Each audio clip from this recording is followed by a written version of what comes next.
At least, Nick, your take? Yeah, I believe for Zelensky it's great. He's a kind of movie star, TV star, great start, everybody applauding to him and welcoming him.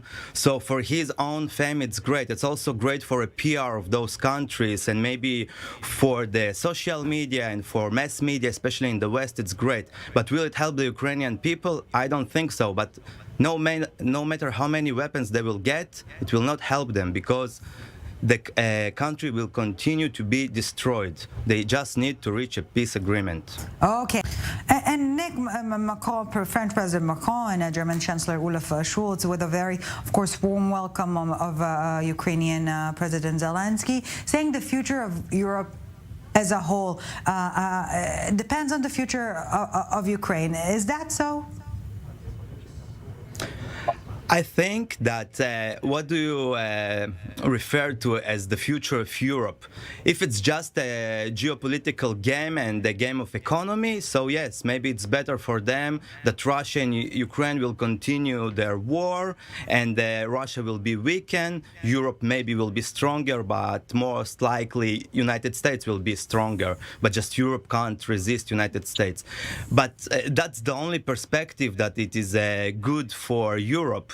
But for Ukraine, it's definitely bad. And for Ukrainian simple people that living in those small villages that are bombarded every day, it's not good for sure. And for Russian people, the regular ones, it's also not good because they are living under sanctions. Their life is completely messed up also. So it's also not good for them.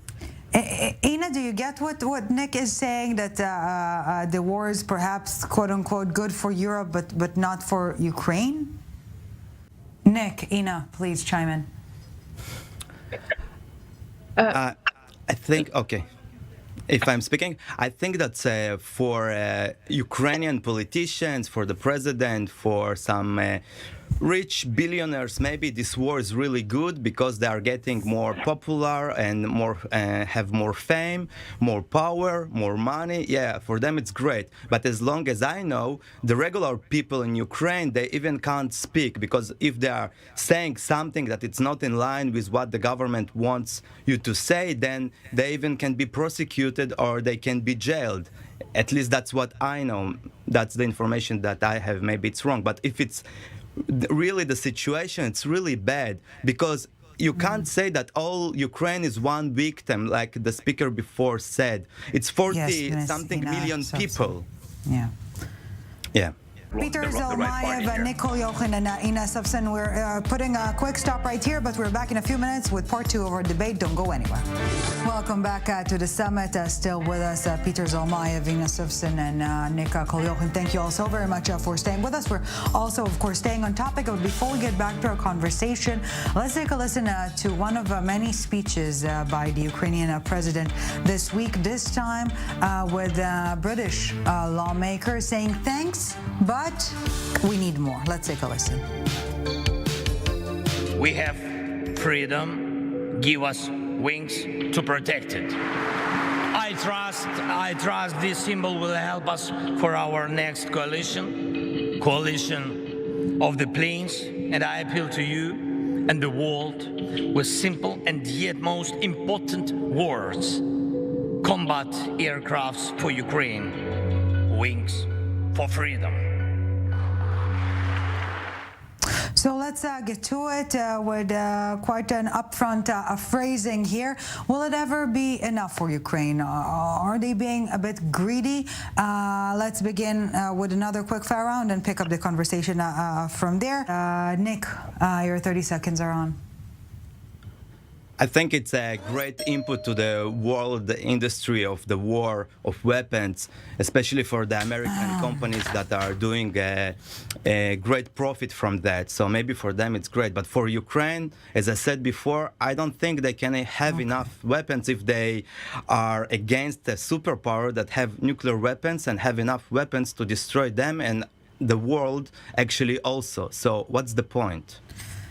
Ina, what's the point? Nick is asking. I'm sure you have an answer. Nick, is there a solution that can satisfy both sides? I think that the only solution is that both sides will sit and will speak and will agree on a peace deal.